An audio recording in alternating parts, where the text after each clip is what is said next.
Hello friends, welcome to కమ్మని రుచులు. ఈ వీడియోలో మనం క్యారెట్ రైస్ని ఎలా తయారు చేసుకోవాలో చూసేద్దాం.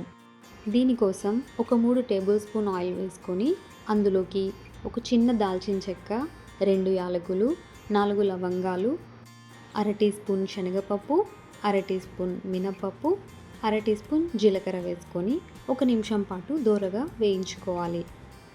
ఇందులోకి ఒక 4-5 జీడిపప్పు పలుకులు, 4 పచ్చిమిర్చి చీలికలు, ఒక చిన్న సైజ్ ఉల్లిపాయ ముక్కలు వేసుకొని ఆ ముక్కలు మెత్తగా మగ్గే వరకు వేపుకోవాలి.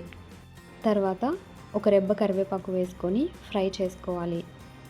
ఇక్కడ నేను 1 కప్ క్యారెట్ తురుముని వేసుకున్నాను.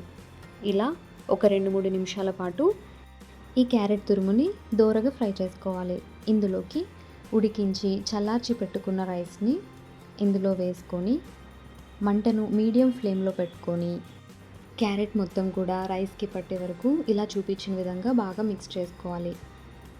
చివరిగా ఇందులో కొంచెం కొత్తిమీర, తగినంత ఉప్పు, నిమ్మరసంని యాడ్ చేసుకొని సర్వ్ చేసుకోవడమే. ఇలా చాలా క్విక్గా అయిపోయి ఇంకా వెయిట్ లాస్కి కూడా యూస్ఫుల్ అయ్యే టేస్టీ క్యారెట్ రెసిపీని తప్పకుండా ట్రై చేయండి.